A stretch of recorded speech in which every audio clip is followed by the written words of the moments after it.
सुनिए जी, आपको याद है ना, अगले हफ्ते हमारी बेटी सरिता अपने बच्चों के साथ आ रही है। आप ऐसी सर्विस करने वालों को बुला लीजिए, गर्मी के कारण बच्चों को कोई तकलीफ ना होने पाए।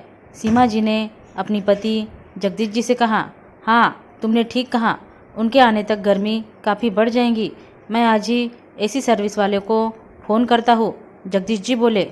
और हाँ, इस कूलर की अब ज़रूरत नहीं है, बेकार में जगह घेर रहा है। सरिता के बच्चों को खेलते खेलते कूलर से टकराने से कहीं चोट ना लग जाए।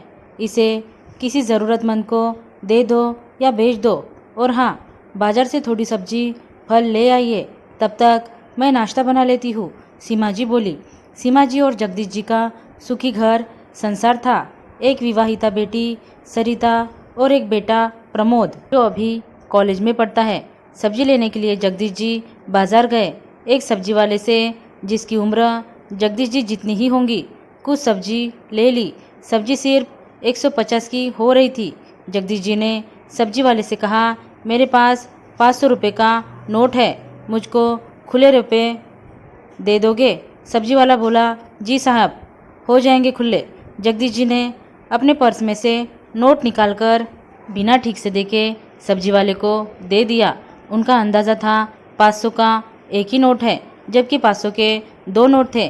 साहब जी, ध्यान रखिए, आपने 500 रुपये का एक नहीं 2 नोट दिए हैं। यह कहते हुए उसने 500 के 2 नोट दिखाए। जगदीश जी सब्जी वाले की ईमानदारी पर बहुत हैरान भी हुए और पुलकित भी। सब्जी वाला चाहता तो बिना बताए बड़ी ही चालाकी से नोट रख सकता था, लेकिन उसने ऐसा नहीं किया।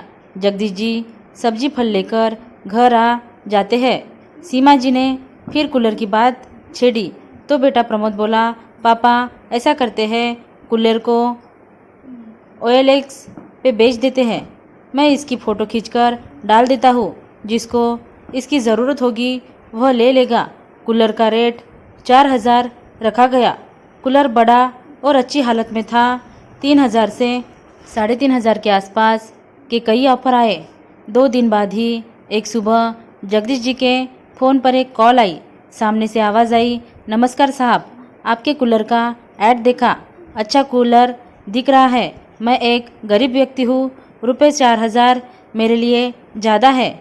मेरी विवाहिता बेटी अपने बच्चों के साथ घर आ रही है। इस बार गर्मी कुछ ज़्यादा ही पड़ रही है। मैं चाहता हूँ कि बेटी और बच्चों को गर्मी में थोड़ा आराम मिल जाए। 2 साल बाद आ रही है हमारी बेटी बच्चों के साथ।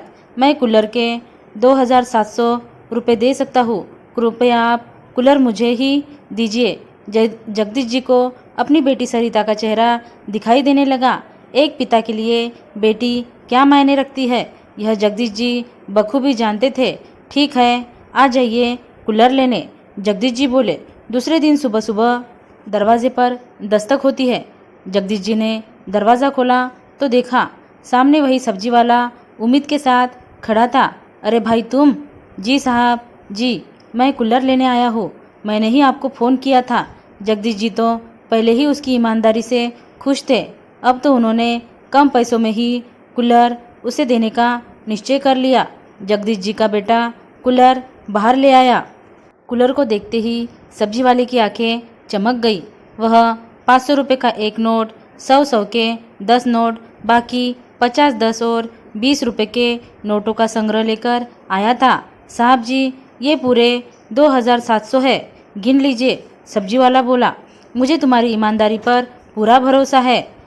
अच्छा ऐसा करो, कूलर को तुम ऐसे ही ले जाओ, इसके कुछ भी पैसे मत चुकाओ, जगदीश जी ने कहा। नहीं साहब जी, पैसे तो आपको लेने ही होंगे, सब्जी वाले ने दृढ़ता के साथ कहा। जगदीश जी ने सब्जी वाले के इतना कहने पर 2000 रखकर बाकी 700 रुपये उसे यह कहते हुए दे दिए कि तुम्हारी बेटी आने वाली है ना, तो इससे मिठाई नमकीन वगैरह खरीद लेना, काम आएंगे। सब्जी वाला बार बार धन्यवाद बोलता आंखों में खुशी के आंसू लिए कूलर लेकर चला गया। जगदीश जी को घाटे का सौदा करते हुए भी अपार शांति महसूस हो रही थी। दोस्तों, हम किसी ज़रूरतमंद की अगर थोड़ी भी मदद करें तो ईश्वर हमसे ज़रूर खुश होते हैं। धन्यवाद दोस्तों।